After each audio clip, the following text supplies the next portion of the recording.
오늘 여호수아를 통해서 말씀해 주신 교훈에 대해서 나누고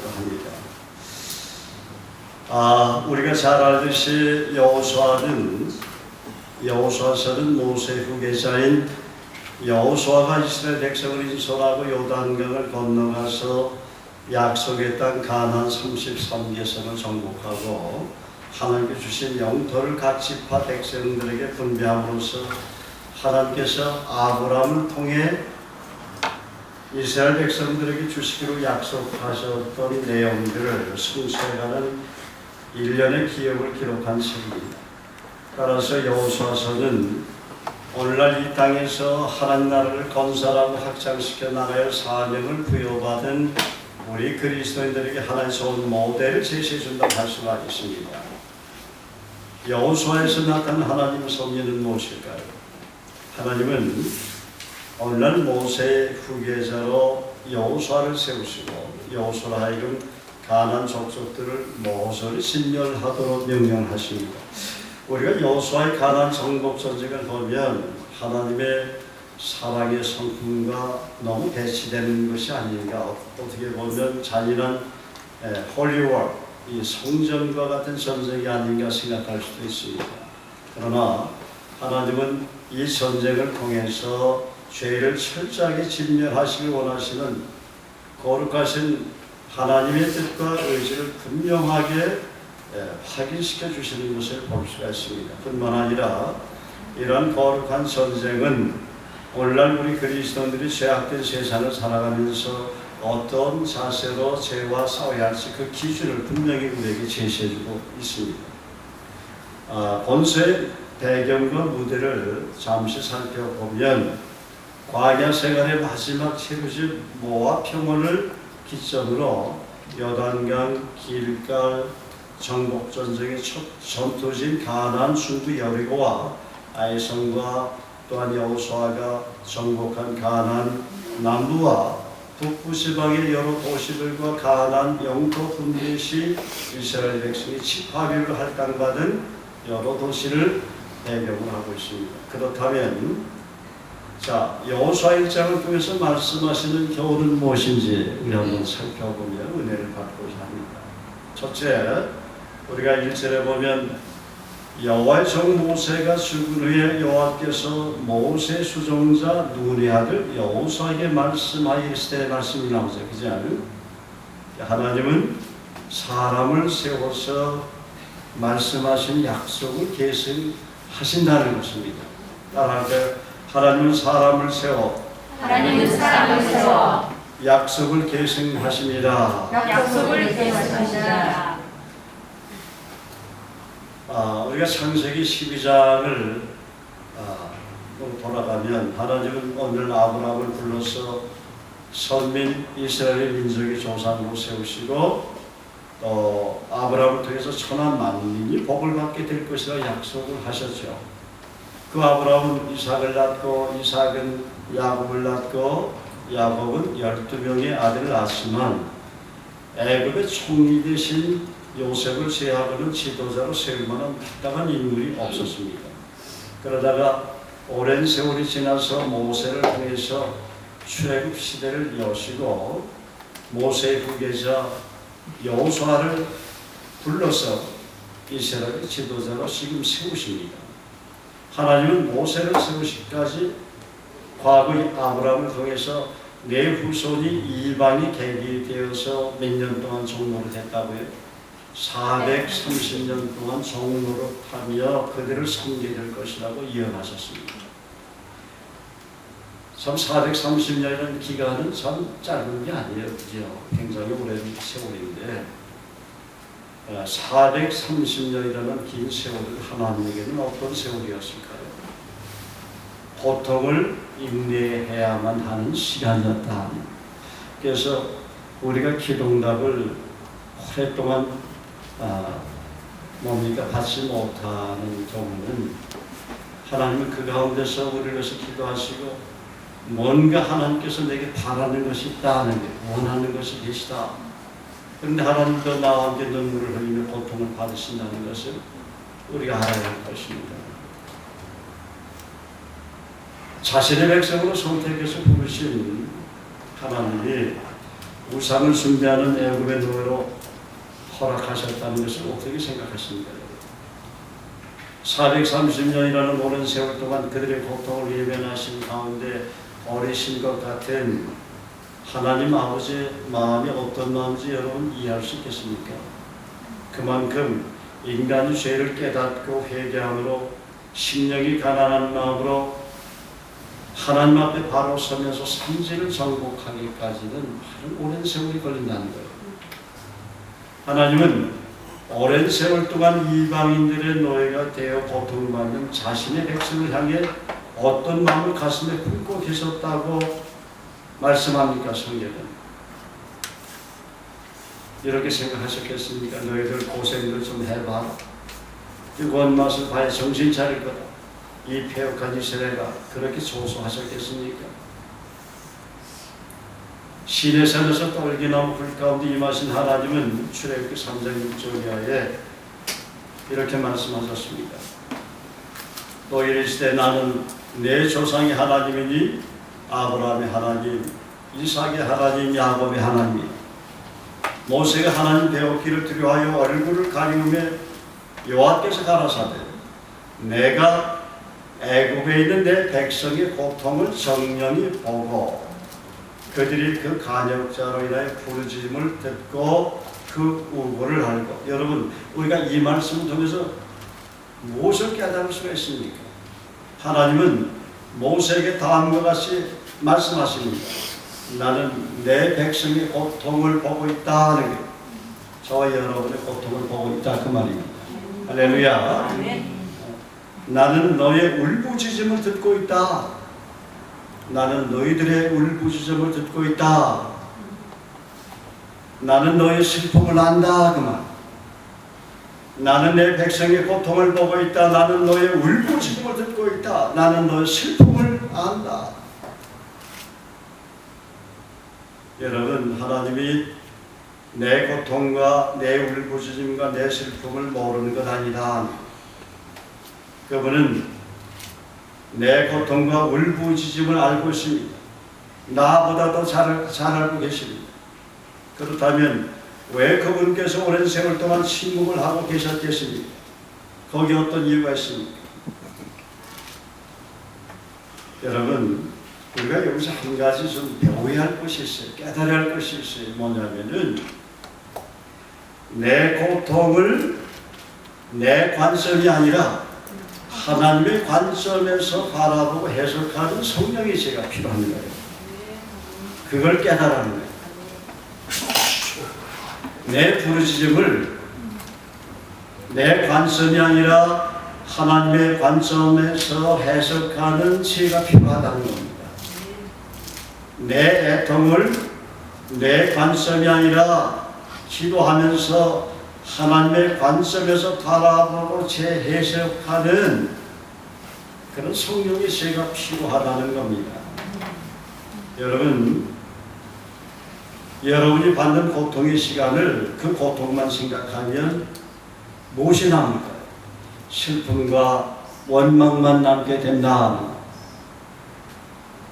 또 부르짖음이 부르짖음으로 끝나면 삿대질과 비난의 감옥에 나 자신도 모르게 갇혀 살게 됩니다.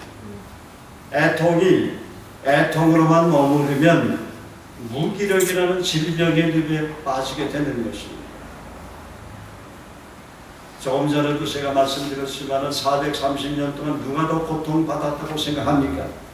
430년 동안 이스라엘의 부르짖음을 듣고 누가 또 뼈가 마르는 고통을 받았다고 생각합니까? 오늘 어버이날이죠. 자식의 고통을 보고 예를 들어 자식을 위해서 눈물을 흘리고 기도하고 고통받는 것은 자식도 고통을 때로는 받겠지만 무슨 질병이 있다든지 너무 힘들고 어려운 삶을 그 아이가 살 때는 그 아이도 고통을 받겠지만 누가 더 고통받아요? 부모가 고통을 받는다 그 말이에요. 똑같다 하는 것이죠. 근데 하나님은 더 고통을 받고 계시지 않겠냐 그 말이죠. 거기는 여러분 믿음이 있다면 아멘 하시기 바라십니다. 예, 아멘 할렐루야. 그래서 여러분 예레미야 29장 11절 14절에 보면 선지자 예레미야는 이스라엘이 이방인의 포로가 되어서 고통받는 것을 향해 하나님께 주신 예를 선포하십니다. 하나님이 뭐라고 얘기했습니까? 나 여호와가 말합니다.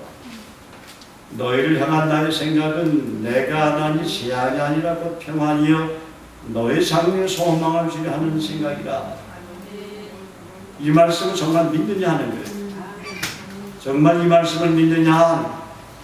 너희는 내게 부르짖으며 와서 내게 기도하면 내가 너희를 들을 것이요 너희가 정신으로 나를 찾고 찾으면 나를 만나. 내가 너에게 네가 나와 정말 기도를 통해서 교통하는 시간, 교제하는 시간, 나와 더 가까이, 나는 너를 늘 친밀하게 가깝게 대하지만 너는 내게로부터 멀어진 지가 오래되었지 않냐. 이 시간 우리 좀 같이 좀 상의하고 대화하면서 이 문제를 좀 풀어나가보자. 그렇게 하나님은 원하시는데 정작 나는 그렇지 않다는 거예요. 그걸 원한다는 거예요. 그게 하나님 아버지의 마음이에요. 효도하는 자식이 어떤 자녀입니까? 부모의 마음을 아는 자녀가 효도하는 자녀인 거예요. 하나님 아버지의 마음을 우리가 그래서 잘 성경을 통해서 깨닫고 뭔가 알아야 되는 것이죠. 나 여호와 말하노라. 내가 너희에게서 만나시겠고 너희를 포로된 중에서 다시 돌아오게 하되 내가 쫓아 보내었던 열방과 모든 곳에서 모아 사로잡혀 떠나게 하던 본 곳으로 돌아가게 하리라. 여호와의 말이니라 하셨습니다. 이스라엘이 하나님 앞에 범죄하고 우상을 숭배할 때마다 하나님을 떠나 살 때마다 하나님은 이방인들의 그 포로가 되게 하시고 노예로 살게 하시고 바벨론의 포로가 되게 하시고 블레셋이 침공하게 하시고 그런 뼈아픈 고통의 세월을 보냈어요. 그렇지만 하나님은 한 번도 내가 버리겠다 그 말을 하신 적이 없어요. 내가 반드시 너희를 포로된 중에서 다시 돌아오게 하되 내가 쫓아 보내었던 열방과 모든 곳에서 모아 사로잡혀 떠나게 하던 본 곳으로 돌아가게 하리라. 여호와의 말입니다. 이스라엘 역사를 보면 여러분 430년 동안 이스라엘 자체의 역사가 없었잖아요. 자기 땅에서 떠났습니까? 그렇지 않아요? 그리고 2000년 동안 자기 땅이 있었어요? 없었어요? 없었죠. 1948년 독립했잖아. 그런 나라가 지구촌에 어디 있어요? 그건 뭐예요? 우리 크리스찬으로 하여금 그런 하나님께서 하나님의 선민들과 함께하는 그 하나님의 놀라운 그런 섭리를 깨달아는 것이죠. 두려워 말라 내가 너와 함께하니라. 놀라지만 나는 내 하나님이 됩니다. 내가 너를 굳세게 하리라. 손으로 너를 도와주리라. 손으로 나의 의로운 오른손으로 내가 너를 붙들겠다 하는 말씀이 그 약속은 지금부터 영원까지 유효한 것입니다. 그 약속이 어떤 때는 이루어지고 어떤 때는 안 이루어지는 게 아니에요. 하나님께서 말씀하시면 다 이루어지는 것입니다. 인정하시면 아멘. 할렐루야. 이사야 선지자는 그래서 이사야 55장 8절 9절에서 하나님께서 말씀하신 그 예언을 선포합니다. 여호와의 말씀에 내 생각은 너희 생각과 다르며 내 생각과 너희 생각은 다르다. 자기 고정적인 그런 관념에 사로잡히지 말아라. 자기 고정적인 생각, 자기의 과거에 뭔가 자기 마음속에 정말 어떤 하나님된 원망과 쓴마음들 그런 고정적인 생각에 스스로 자기 감옥을 만들지 말라 그 말이에요. 벗어버려라.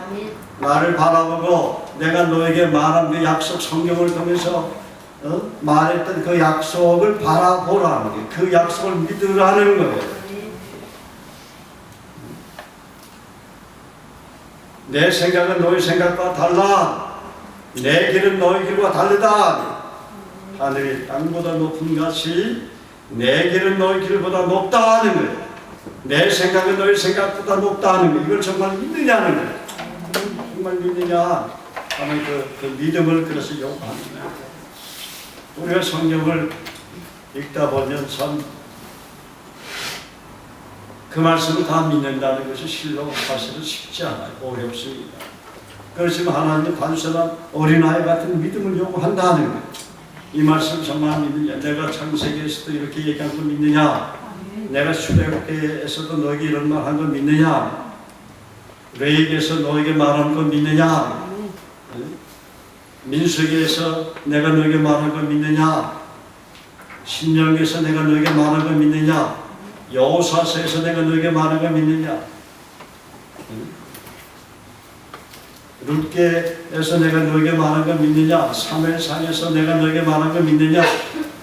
열왕기상 하에서 내가 너에게 말한 거 믿느냐? 역대상 상하에서 시편에서 잠언에서 욥기에서 내가 너에게 말한 거 믿느냐? 그 말이에요. 그뿐만입니까? 느헤미야, 에스겔, 이사야, 예레미야, 말라기 이르기까지, 또 신약 성서에 이르기까지, 마태복음에서 계시록에 말해 수없이 우리에게 말한 거 너 믿느냐? 그 말이에요. 거기 한 가지 말씀만 믿어도 우리의 신앙 여정은 정말 복되고 형통하게 되는 것입니다.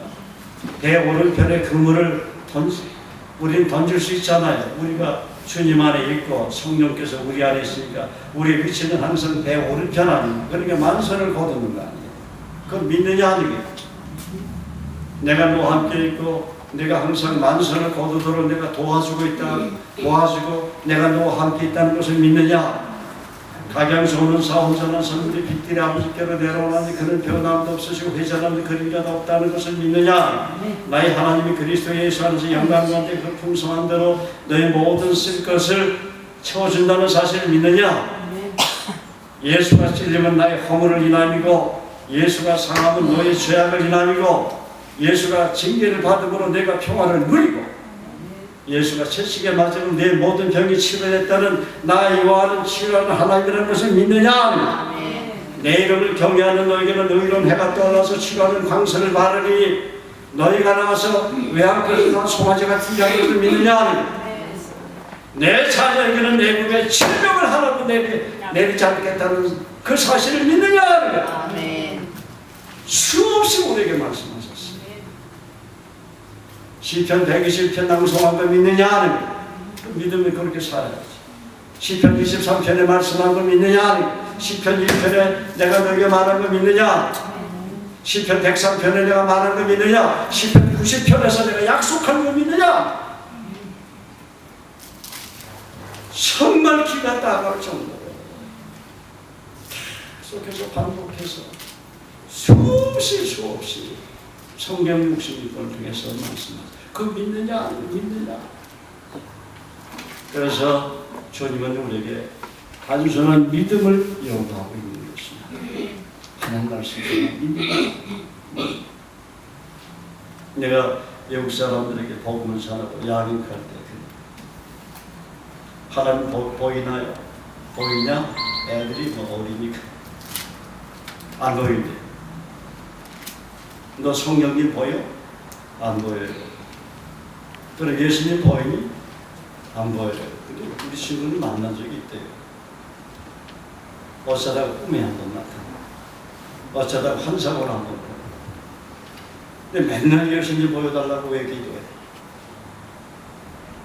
그 시간에 차라리 말씀을 통해서 주님을 좀 구체적으로 만나도록 기도해라. 말씀이 육신 되신 분 예수님이고 이 말씀이고 하나님이라고 그랬으면 내가 암송한 말씀을 영어 성경 암송한 말씀을 선포해도 성령께서 인자하는 거야. 내가 예수님 만난 것처럼 경험하게 되는 거야. 그런데 말씀을 읽고 묵상하고 암송하고 말씀을 선포하고 말씀을 붙잡고 기도하는데 맨날 졸고 있고 자꾸만 뭐 배워달라고 기도하고 예수님 나타나게 해달라고 기도하고 그럼 되겠느냐? 그 영적으로 무식한 자가 되는 거예요. 잘못하면 마귀가 와서 이상한 거 보여주면서 나다 하고 그 믿다가 이상하게 빠지는 사람 많잖아요. 모든 성경은 하나님의 감동으로 됐다면 모든 성경이 내 호흡으로 되는 거야. 하나님의 호흡이야. 에스겔 골짜기에 그 하나님의 생기를 선지자에게 불어넣으라고 하나님의 생기를 어떻게 사람이 대언할 수가 있습니까? 생각을 해봐요. 구약에도 그런 놀라운 역사가 일어나서 그 에스겔 골짜기에 죽은 뼈들이 그냥 붙어가지고 살아서 움직였잖아. 그런데 지금 하나님의 생기가 어디 있어요? 내 속에 있잖아. 내가 네 안에 있잖아. 성령이 내 안에 계시잖아. 그럼 너도 생기가 있잖아. 왜 그 생기 가지고 못 살아? 그 생기는 창조의 능력이 있어. 재창조의 능력이 있어. 본능이야. 두나미스야. 그 생기를 가지고 왜 그렇게 시시하게 살고 있어? 맨날 고개 숙이고 그냥 형편없이 죽어가는 사람처럼 그렇게 힘없이 어깨 축 처진 가도 살고 있어. 그 생기는 내가 너희 줄 생기 아니고 내 자녀 아니야. 왜 그리스도 예수처럼 감당히 못 살아? 왜 못 사는데? 왜 그렇게 믿음이 없니? 주님은 계속해서 그걸 위해서 우리에게 말씀하신다는 것이죠. 그것을 정말 깨달았다면, 그래서 그리스도 대사가 됐으면 담대하게 왕같은 재산이 되었으면 담대하게 살아야 되는 믿음으로 살아야 돼요. 그래서 의인은 믿음으로 말미암아 살리라. 또 뒤로 물러가면 내 마음이 너희를 기뻐하지 않겠다. 얼마나 주님은 우리에게 믿음을 요구하는지 몰라요. 우리가 믿음으로 살면 말씀을 순종하는 삶을 살게 되어 있어요. 믿음으로 살지 못하니까 말씀을 순종하지 않는 거예요. 하나님과 깊이 동의하는 삶을 살게 되어 있어요. 이 말씀이 권능이고 능력이고 하나님의 호흡이고 하나님의 생기고 하나님의 영이니까 그렇게 안 살게 되겠습니까? 그래서 바울은 로마서 8장 28절 29절에 다음과 같이 합력해서 선을 이루신 하나님의 선하신 뜻에 대해서 다음과 같이 이렇게 말합니다.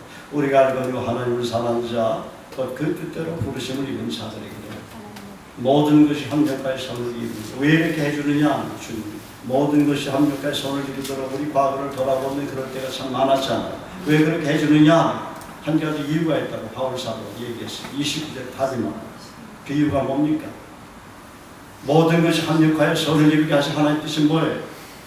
거기 보면은 하나님이 미리 아신 자들도 또한 그 아들의 형상을 본받게, 예수 그리스도의 인격을 닮아가기 위해서 예수 그리스도의 성품을 담는 모습인 하나님의 자녀로서 왕같은 제사장으로서 그리스도의 대사로서, 여러분 어떤 사람을 통해서 그 사람의 눈빛이나 그 사람을 통해서 그리스도를 우리가 한 번씩 보잖아요. 여러분들 그걸 사모하지만 내 안에서 그리스도의 나타나면 얼마나 정말 하나님께 감사하겠어요. 그렇잖아요. 어떤 사람들이 여러분 만나면 제가 주님을 만났습니다. 자매님을 통해서, 집사님을 통해서 내가 예수님 만났습니다. 권사님을 통해서 내가 예수님 만났습니다. 그렇게 고백을 하면 정말 감사가 되겠죠. 그런데 그렇게 될 수 있는 자격이 있어요, 없어요? 갈라디아서 2장 20절에 뭐라고 했어? 내가 그리스도 안에 십자가에 못 박혔는데 그런 이제는 내가 산 것이 아니라 내 안에 누구만 산다고? 내가 산 것이 아니고 내 안에 그리스도께서 사셨다면 내 안에 그리스도를 보여줄 수 있잖아. 그 약속을 가지고 기도하면 돼요. 갈라디아서 2장 20절 가지고 기도하면 내 안에 계신 그리스도를 보게 한단 말이에요. 상대방. 저는 그거 가지고 기도하고 있어요. 한 번씩 부족하지만 저를 통해서 예수님을 보았다는 분들이 있어요. 있다는 거예요. 왜 그 약속대로 이루어주시니까. 축복이 됩니까? 안 됩니까? 네, 축복이 되죠. 네. 그래서 그 오랜 세월 동안 하나님은 그 고통의 세월을 인내하시고 모세 한 사람을 세우시기까지 오래 참으신 것이죠. 그리고 모세 후계자 여호수아를 세워서 아브라함을 통해 말씀하신 약속하신 가나안 정복의 문을 여시고 지금 여호수아에게 사명을 주고 계시는 것입니다. 두 번째, 큰 두 번째, 우리 2절에 보면 내 종 모세가 죽었으니 이제 너는 이 모든 백성과 더불어 일어나 요단을 건너 내가 그들 곧 이스라엘 자손에게 주는 그 땅으로 가라 그랬어요. 각자에게 주신 은사와 사명이 있다는 것입니다. 따라합시다. 각자에게 주신 은사와 사명이 있습니다. 각자에게 주신 은사와 사명이 있습니다. 모세에게는 어떤 사명을 주셨을까요? 출애굽의 사명을 주셨고, 여호수아에게는 어떤 사명을 주셨습니까? 가나안을 정복하라는 사명을 주셨어요. 모세에게는 모세오경을 기록해서 성막을 비롯해 이스라엘 백성이 어떻게 하나님을 경외하고 섬기는 법을 가르치고 전수하는 사명을 주셨지 않습니까? 그러나 여호수아에게는 가나안 정복의 사명을 주셨어요. 왜 그렇게 하셨습니까? 각자에게는 주신 은사와 사명이 있다는 거예요. 여러분이 갖고 있는 은사는 굉장히 독특한 겁니다. 다른 사람이 안 가진 은사들이 얼마나 많은지 몰라요. 하나님이 내 사랑하는 딸이고 아들인데 시시한 거 주겠어요. 최고로 준단 말이야. 한번 축복합시다. 자매님에게 아니면 형제님에게 갖고 하나님 주신 은사와 사명은 정말 귀한 것입니다. 한번 축복하세요. 다시 한번 축복하세요. 네. 형제님이 주신 은사와 사명은 정말 귀한 것입니다. 그건 돈으로도 바꿀 수 없습니다. 10,000,000달러를 줘도 바꿀 수 없습니다. 할렐루야. 너무 귀합니다. 왜냐하면 여러분 얼굴이 다 비슷하게 안 생겼잖아. 다 똑같이 생기게 만들어서 헷갈리잖아요. 누가 내 남편이고 누가 내 아내인지도 모르잖아. 그만큼 독특하게 만들어 특별한 존재로 만들어. 할렐루야. 그렇다면 왜 오늘 여호수아 1장을 우리가 묵상하고 있는데 왜 여호수아에게 가나안 정복이라는 사명을 맡기셨을까요? 첫째는 여호수아는 40년 동안 모세의 시종으로 모세의 수종자 충성되게 섬겼기 때문입니다. 자, 이것은 우리가 이렇게 적용할 수 있어요. 하나님은 하나님 앞에서 자기의 의를 드러내지 않고 말없이 교회와 리더십을 섬기는 여호수아나 디모데와 같은 충성된 자에게 늘 마음이 가 있다는 거예요. 그리고 모세의 마음속에는 여호수아를 마음에 늘 두었고 하나님 그 마음을 소원하나요? 그러니 누굴 세워요? 결국 여호수아 세우잖아. 지도자에게 마음에 가 있는 그 사람은 하나님을 세우고 축복하신다는 거예요. 우리가 이게 명심해야 사람을 통해서 하나님 일하십니다. 하나님 마음이 고지가 됩니다.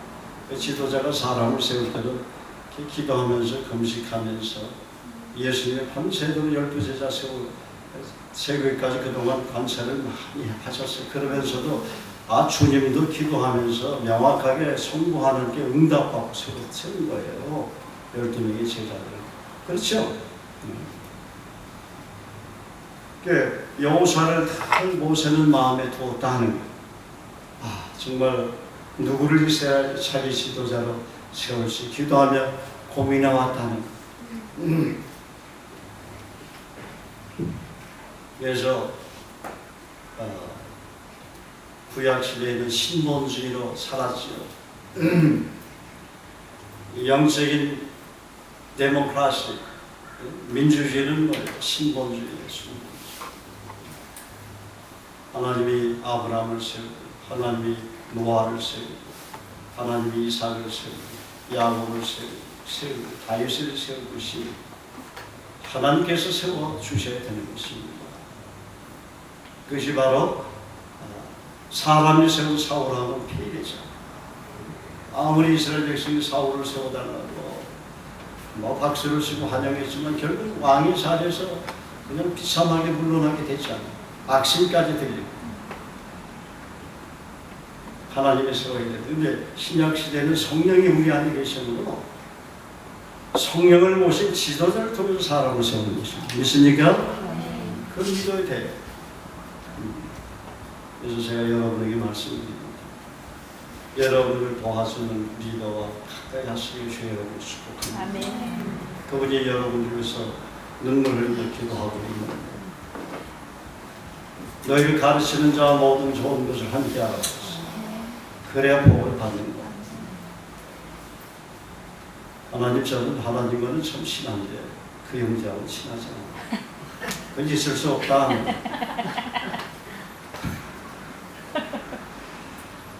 자, 둘째, 여호수아는 갈렙과 더불어서 과거 가나안 땅을 정탐하고 젖과 꿀이 흐르는 땅이고 그들은 우리의 밥이라고 긍정적인 보고를 한 그런 믿음의 사람이었기 때문이라는 것이죠. 여러분, 하나님 믿지 않고 하나님 약속 믿지 않는 그 불신의 사람에게 항상 헷갈리는 사람에게 큰 일을 맡기겠어요? 맡기겠어요? 헷갈리는 사람에게 맡기면요, 일하는 것도 헷갈려요. 네. 아니면 믿음의 사람에게 큰 일을 맡기겠습니다. 그래서 히브리서 11장 1절 3절에 그렇게 말합니다. 믿음은 바라는 것들의 실상이요 오지 못하는 것들의 증거니 선진들이 이로써 증거를 얻으니 믿음으로 모든 세계가 하나님 말씀으로 씌워진 줄을 우리가 아나니 보이는 것은 나타나는 것으로 말미암아 된 것이 아니다. 여러분 3절에 믿음으로 모든 세계가 하나님 말씀으로 씌워진 줄을 우리가 안다고 그랬어요. 그리고 신앙의 여정은 보이는 것은 나타나는 것으로 말미암아 된 것이 아닌 거예요. 눈에 보이는 것을 우리가 신앙생활하는 게 아니에요. 보이지 아니하는 것을 보는 것으로 신앙생활하는 거예요. 그러니까 말씀으로 천지 만물이 모든 피조물이 지어졌다면 우리가 말씀에 가까이 가야 됩니다. 말씀을 붙잡고 기도하고 말씀대로 이루어 주신다는 사실을 믿고 선포하며 믿음으로 나가야 됩니다. 그래야 재창조의 역사가 나타나는 것입니다. 세 번째, 하나님은 어느 날 모세의 기도를 들으시고 여호수아를 네 후계자로 세우라고 말씀하셨어요. 네? 그래서 여호수아에게 하나님 그러자면 내 종 모세가 죽었으니 이제 너는 이 모든 백성과 더불어 일어나 이 요단을 건너 홍해를 걷는 그런 그 뭡니까 권능을 홍해가 갈라지는 그런 놀라운 그런 능력을 누구에게 모세 지팡이를 누구에게 지어줬어요? 여호수아에게 지어줬다는 거예요. 여호수아. 그 요단강 건넜잖아요. 요단강 건너가 만날이 그건 아닙니다. 요단을 건너가게 하셨어요. 그래서 죽음의 강이 우리 요단이라고 그랬잖아요. 근데 그 죽음의 강도 우리가 건너서 주님의 나라를 가잖아요. 성령이 우리 안에 계십니다. 크리스찬을 한번 받은 구원은 영원한 거예요. 할렐루야. 우리가 인생을 살면서 죽음의 강으로 보이는 강을 다 건너게 하신다. 내가 물 가운데로 지날 때 내가 함께 할 것이다. 강을 건널 때 물이 너를 심을지 못할 것이다. 내가 불 가운데로 지날 때 타지도 아니할 것이고 불꽃이 너를 사르지도 못하는 얼마나 참 축복이 많이 되는 말씀입니다. 그리고 3절에 보면 내가 모세에게 말한 바 같이 너희 발바닥으로 밟는 것은 모두 내가 너에게 주었노라 그랬습니다. 2절은 제자로 주님을 따르는 분들이 누릴 수 있는 약속이에요. 어떻게 누릴 수 있습니까? 4절 말씀처럼 땅에 대한 구체적인 지면이 있어야 합니다. 약속의 땅에 대한 여기 보면 4절은 광야와 레바논에서부터 큰 강 유브라데 강까지 해첩 속의 온 땅과 해지는 쪽 대해까지 구체적인 그 영토에 대한 지명이 나오잖아요. 그래서 우리 크리스찬들이 열방을 정복할 때는 구체적인 나라나 그 미전도 종족의 이름을 부르면서 기도해야 됩니다. 막연히 기도하지 마세요. 우리 교회는 그런 분들 없지만 어쨌든 구체적으로 지명을 거론해서 하나님 앞에 지도에 손을 얹고서 기도하란 말, 그 땅을 바라고 그래야 하는 응답을 해주시는 것이죠.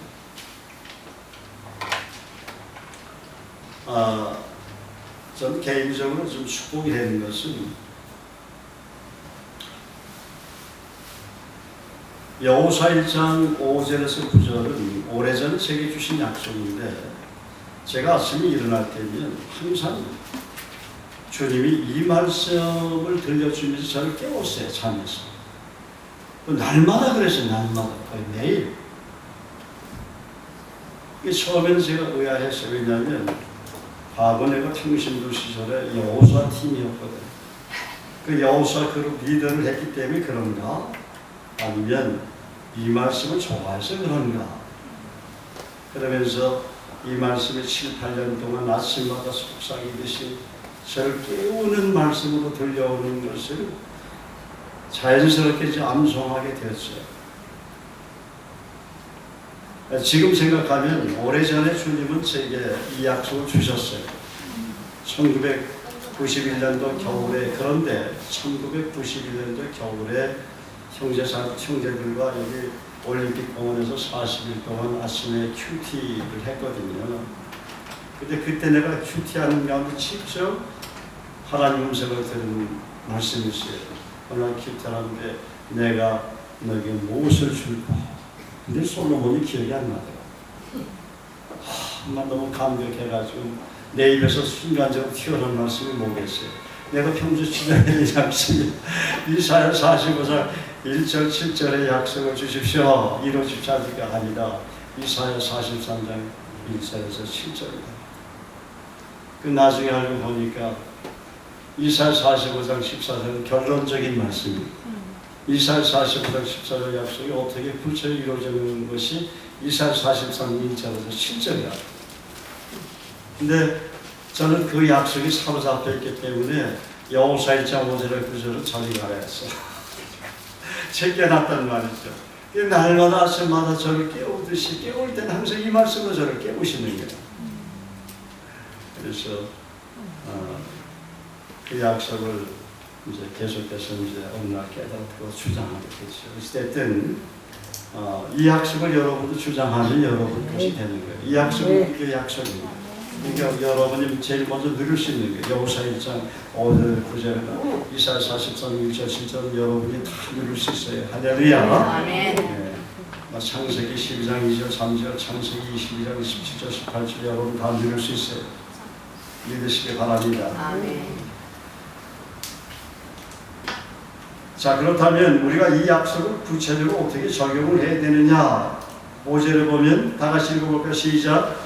내 평생에 너를 이미 대적할 자가 없으리니 내가 모세하고 있었던 것 같이 너와 함께 있을 것이니 내가 너를 떠나지 아니하니 버리지 아니하니. 그랬죠. 첫째는 나의 평생에 나를 능히 대적할 자가 없다는 믿음입니다. 예, 우리 한번 옆 사람에게 축복합니다. 당신의 평생에 당신을 능히 대적할 자가 없습니다. 그런 믿음을 가진 것을 감사합니다. 할렐루야. 여러분 그런 믿음 가졌습니다. 이제 그런 믿음 가졌다고 고백하는데 다음에 또 헷갈리게 얘기하지 말아요. 여러분은 평생에 여러분을 능히 대적할 자가 없다는 믿음을 가졌다고 고백을 했으면 한결같은 마음을 가지세요. 할렐루야. 왜냐하면 나는 지금 그리스도 예수 안에서 살기 때문에 그렇다는 거예요.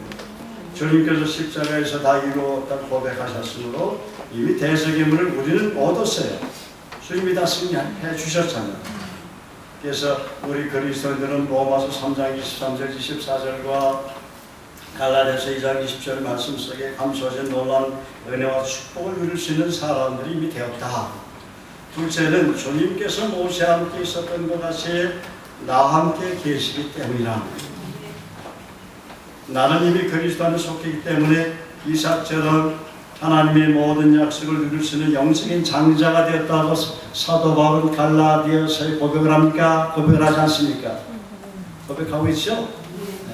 세 번째는 아브라함이 주신 창세기 12장 2절 3절과 창세기 22장 17절 18절의 약속과 더불어서 세상 끝날까지 주께서 나와 함께 하신다는 마태복음 28장 18절 20절 약속을 누릴 수 있는 특별한 은총을 받은 자녀들이기 때문입니다. 특별히 제자로 주님을 따르는 형제 자매들은 구체적으로 이 주신 약속을 누릴 수 있는 특권이 있는 것입니다. 그리고 6절 7절 다 같이 한번 읽을까? 시작. 마음을 반대하라. 너는 내가 그들의 조상에게 맹세하여 주기를 주려는 땅을 이 백성이 차지하게 하리라. 오직 강하고 극히 담대하여 나의 종 모세가 내게 명령한 그 율법을 다시 행하고 치우치지 말라. 그리하면 어디로 가든 형통하리니 그랬어요. 네 번째는 좌로나 우로나 치우치지 말고 강하고 담대한 그 믿음이 필요하다는 것. 주님은 그 믿음을 우리에게 요구한다는 것. 주님은 이미 우리에게 복음 전하고 제자 삼는 사역을 통해서 가나안 땅을 정복하도록 허락하셨죠. 그리고 주님께서 나와 함께 하심으로 내게 맡겨주신 기업뿐만이 아니라 우리 교회에게 맡겨주신 기업에 대해서 어디로 가든지 형통이 된다는 믿음을 주셨죠. 그렇다면 형통하게 된다는 믿음이 있으면 무슨 결실을 보게 될까요? 예, 소는 송아지를 낳고 말은 망아지를 낳고 개는 강아지를 낳듯이 형통이 된다는 믿음 있는 사람은 형통의 결실을 형통을 낳게 돼 있다 하는 거예요. 믿음은 믿음을 낳게 돼 있다 그 말이에요. 예. 그래서 하나님 약속을 믿는 게 결실을 맺는 것입니다. 자, 그 다음에 다섯 번째는 뭐냐면 8절 9절 다 같이 함께 읽겠습니다. 시작. 이 율법책을 내게서 떠나지 말게 하는 주야 뜻을 독성하여 내가 함께 기록한 대로 다시 계하라. 그리하면 내 일이 평탄하게 될 것이며 내가 행복하리라. 내가 내게 명령한 것이 아니냐. 아무 담대하라. 두려워하지 말며 놀라지 마라. 내가 어디를 가든지 네 하나님 여호와가 너와 함께 하느니라 하시고. 다섯 번째는 우리 교회에서 소중히 여기는 주님과의 생명 여기는 예배를 소중히 여기고 주님과의 교사의 큐티를 항상 우선순위 일본에 두고 순종하는 삶인 것입니다. 그러니까 8절 말씀처럼 이 율법책을 예배에서 떠나지 말게 하며 주야라 것을 묵상하여 그 가운데 기록한 대로 다 지게 행하라는 명령을 이유되지 말고 그대로 겸손하게 순종하라 그 말이에요. 왜냐하면 이거 순종하지 않으면 뭐가 들어온다고요? 교만이 들어와요. 교만은 패망의 선곡이고 교만은 넘어짐이 앞서이니라 그렇게 성경은 말하고 있잖아요. 하나님은 겸손한 자는 어떻게 세워주시고 교만한 자 있으면 혼다 그랬죠. 그래서 주야로 말씀 묵상하고 그 가운데 기록한 대로 다 지켜 행하고자는 그것과 열심히 우리에게 필요한 것이죠. 말씀대로 순종하고 사는 사람이 성령의 인도하심을 받는 가운데 자유함을 누리는 복된 삶을 살게 되는 것입니다. 그러므로 큐티 예배를 중요시 여기는 적극적으로 말씀을 듣고 나누기 위해서 솔선수범으로 큐티에 참여하는 엘리사나 디모데나 누구와 같은 자세가 필요합니다. 할렐루야. 자, 그럼 10절에서 15절 간단하게 지도자의 사실에 리더십의 사실에 관해서 우리 한번 살펴보겠습니다. 첫째는 뭐냐면 11절. 여기 보면 11절 다 같이 읽을까요? 시작. 진중에 두고 다니며 그 백성에게 명령하여 이르기를 양식을 준비하라. 예. 지금 가나안을 정복하기 위해서 뭘 준비하라고 했습니까? 양식, 먹을 양식을 준비해야 가나안 정복을 떠나는데 정복할 수 있지 않습니까? 이것을 우리가 어떻게 적용해야 합니까? 실천해야 돼요. 그 양식은 우선은 사람이 떡으로만 살 것이 아니라 하나님으로 나오는 모든 말씀으로 살 것이냐. 구약시대와 지금 신약시대는 다르죠. 어떤 양식입니까? 영의 양식. 그 영의 양식은 무엇을 말합니까? 그리스도를 알고 그리스도의 성품을 닮아가도록 영향을 주는 삶을 살아야 된다는 것입니다. 그러려면 내 자신의 영적 성장을 위해서 부지런히 노력하고 헌신해야 되는 것입니다. 리더는 자기 자신의 영적인 성장을 위해서 항상 부지런하게 깨어있고 노력해야 돼요. 여러분, 부모가 자식을 가르치는 그런 교육 수준은 부모가 아는 것만큼 가르치는 거예요. 그렇죠? 네, 똑같아요. 여러분이 영적으로 성장하게 되면 그 자녀들 영향을 받게 돼 있는 거예요. 근데 내가 베이비 크리스찬은 내 자녀도 베이비 크리스찬 되는 거예요. 교회만 책임을 돌리지 마세요. 부모에게 책임이 큰 것입니다. 그래서 리더가 되려면, 지도자가 되려면, 하나님의 쓰임받는 사람이 되려면 자기의 그 영적인 성령에서 부지런히 검식하며 노력해야 되고 하나님 말씀 죄를 묵상하고 그 약속대로 이루시는 하나님을 경험해야 되고 복음 전해서 제자도 삼고 제생산의 사역도 해봐야 되는 거예요. 하나님 구체적으로 경험해야지. 뭔가 정말 그 익사이팅한 간증도 생기면서 간대하게 우리가 간증할 수 있고 말이죠. 사람들에게 복음도 전할 수 있잖아. 그러니까 제가 그 어제는 다른 교회 나가는 어떤 그 집사님을 만났는데 어떤 자매로 가더라고. 이게 누구냐는 게 조카대. 그래서 이모에게 뭐 이제 점심을 사주기 위해서 먼 데서 왔대. 예수를 안 믿더라고. 그래가지고 제가 복음을 전했어요. 예수 영접하고 내려가는데 저 시립미술관 그 지하철을 타려고. 근데 이 사람들이 뭘 찾더라고. 그래서 외국인들이라고. 그래서 어디를 찾냐 하니까 식당을 찾는데 이게 독일 사람들이야. 그러니까 독일 사람들을 서너 명이 있어서 반갑다고 제 소개를 하고 독일에 우리 한국을 오래전에 대한민국에 어렵고 살 때 독일에서 우리 한국에 정말 그 지원을 해줘서 우리가 참 개발도상국으로 성장하는데 그 얘기하니까 얼마나 좋아요. 내가 지금 목사, 패스터라고 있어요. 기도해줘도 되겠는데 다 좋다고. 내가 사진 다 올렸잖아요. 그래서 그러면서 이제 영어로 이게 복음을 전하면서 막 그 과거에는 독일에 수많은 그 거듭난 크리스천들이 많았는데 왜 지금 독일이 그렇습니까? 막 얘기를 했어. 자기들도 뜨끔하지. 그렇잖아요. 독일은 정부에서 목사님들 월급을 줘요. 그렇게 그런 나라에 목사님을 존경한다. 그 기도하면서는 복음을 많이 전하거든요. 기도하는 가운데 막 영어로 복음을 전해.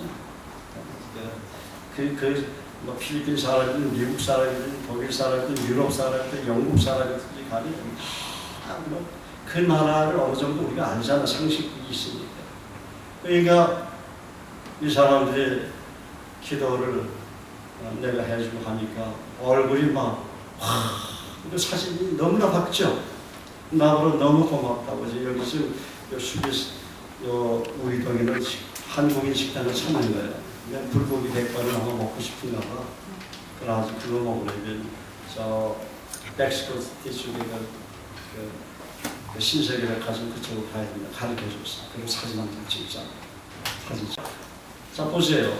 금방 그 한국인 자매에게 복음을 전하니까 제가 성령의 기름이 임했잖아요. 그러니까 독일 사람들 보니까 성령이 더 충만한 거예요. 그러니까 어제는 계속해서 복음을 전하게 되더라고요. 시내 가서도 복음 전하게 되고 러시아 또 한 자매가 예수님 영접했어요. 그렇지. 그러니까 얼마나 전 감사한지 몰라요.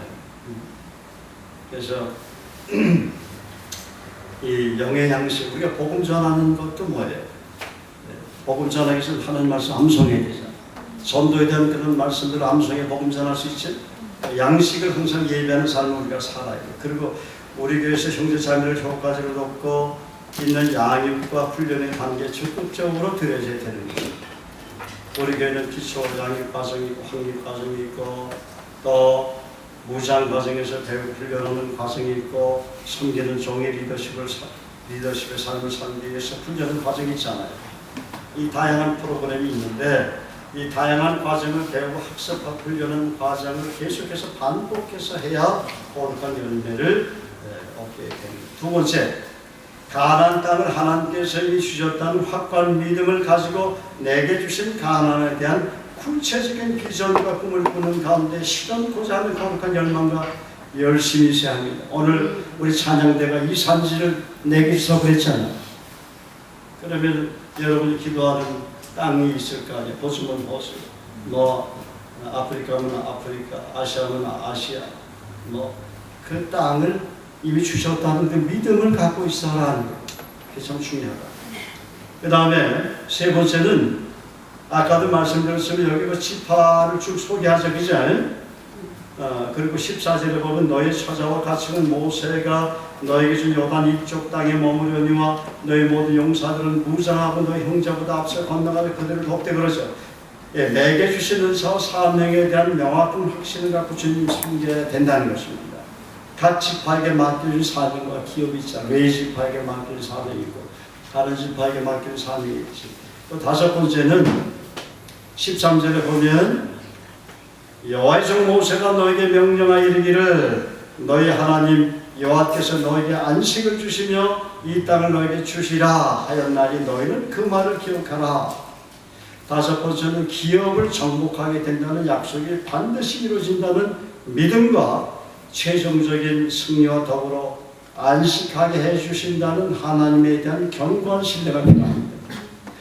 이사야 26장 3절 아시는 분 한번 다 같이 암송할 때 여호와께서 실지가 견고한 자에게 평강으로 지키시나 이는 그가 주를 의뢰함이라 그랬어요. 주를 의뢰할 때 우리 마음에 편한 평강을 주신다는 거예요. 자, 마지막 따르는 자의 태도에 대해서 16절, 17절, 18절을 보면서 우리 한번 결론을 맺겠습니다. 16절, 17절, 18절 다 같이 읽겠습니다. 시작. 그들이 여호수아에게 대답하여 이르되 당신이 우리에게 명령하신 것은 우리가 다 행할 것이요 당신이 우리를 보내신 곳에는 우리가 가리이다. 우리는 범사에 모세에게 순종한 것까지 당신에게 순종하려니와 오직 당신의 하나님 여호와께서 모세와 함께 계셨던 것같이 당신과 함께 계시길 원하나이다. 누구든지 당신의 명령을 거역하며 당신의 말씀을 순종하지 아니하는 자는 죽임을 당하리니 오직 강하고 단계하소서. 아멘. 왜 이스라엘 백성이 여호수아에게 당신의 명령에 온전히 순종하겠다고 고백을 하게 되었습니까? 오히려 여호수아에게 강하고 단계하소서라고 여호수아에게 강력한 지도력을 요구하고 있습니까? 리더십을 요구하고 있습니까? 하나님께서 여호수아를 세우신 권위에 순종하지 않고는 가나안을 정복할 수 있을까요? 없을까요? 없다는 거예요. 제가 질문을 하나 드리겠습니다. 과거 모세가 살았을 때 정답은 다 아는 것 같아요. 다 아실 것 같아요. 12명의 정탐꾼 가운데 어떤 사람, 두 사람을 제하고 10명의 정탐꾼들이 가나안 축복을 보지 못하고 하나님께서 그들의 생명을 다 데려가신 이유가 무엇이라고 생각합니까? 여호수아 갈렙을 제하고, 그죠? 그들은 하나님께서 모세를 통해 가나안을 주시겠다고 하신 그 약속을 믿지 못하고 부정적인 보고를 함으로 이스라엘 백성들을 오염시키고 사기를 떨어뜨리고 믿음의 팀워크를, 공동체의 팀워크를 와해시킨 장본인들이다. 10명의 부정적인 보고란 정탐꾼들, 그게 다 죽인 거예요. 하나님 다 생명 데려간 거예요. 구약에는 전 무서워. 하나님 하신 일, 하나님 말씀 순종하지 않으면 그냥 생명이 데려가요. 안식일 안 지키면 죽이라고 했죠. 그 구약의 말씀은 무섭더라고요. 근데 우리 안식일을 지키니까. 우리 교회는 거의 다 지키시지만 어찌됐든지 간에 또 악한 한 사람의 범죄 때문에 얼마나 많은 이스라엘 백성들의 믿음이 땅에 떨어지게 되었습니까? 36명의 이스라엘 백성이 아이성의 참패를 통해서 아이성 사람들에서 비참하게 죽게 되죠. 그러므로 인해서 죽은 이들을 바라보고 시체를 바라보고 그 가족들이 비통해한 것은 고사하고라도 그들의 믿음이 가나안을 지금 정복하러 요단을 건넌 그 사람들의 믿음이 얼마나 많이 추락을 했겠습니까? 얼마나 많이 공동체의 분열을 가져다 주었습니까? 아간처럼 여러분 주님의 것을 도적질하고 가르치신 적이 있습니까? 있어요? 없어요? 없죠?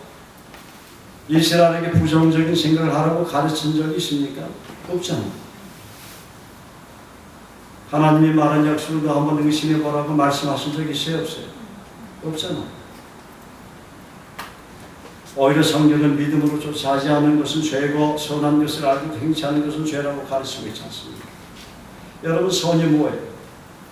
주님이 성경을 통해서 말씀하신 모든 것이 선입니다. 선의 기준은 뭐라고요? 말씀이다. 그러므로 그리스도는 하나님의 성경을 통해 정해주신 선을 믿음으로 지켜나가야 되는 것입니다. 성령께 간절히 도움을 요청하는 가운데서 정해놓으신 그 선의 기준을, 말씀의 기준을 믿고 순종함으로 지켜나가야 되는 것입니다. 성경은 우리에게 다음과 같이 말씀합니다. 너희는 여호와의 선하심을 맛보아리자. 이게 선하신 거예요. 말씀을, 의의 말씀을 경험함으로 그 하나님의 선하신 말씀대로 일을 행하시는 그 선하심을 맛보아 알지어다라는 말씀이죠. 그러므로 이스라엘은 지금 가나안을 정복해 나가기 앞서 하나님께서 이스라엘의 지도자로 세운 여호수아의 말에 절대 복종하겠다고 온 백성이 맹세하며 고백하고 있는 것입니다. 그만큼 공동체 팀워크가 중요하다는 것을 본문을 통해서 우리에게 가르쳐주고 있는 것입니다. 결론을 맺겠습니다. 여호수아 1장에서 여호수아에게 주신 약속은 그리스도인이라면 누구나 누릴 수가 있는 겁니다.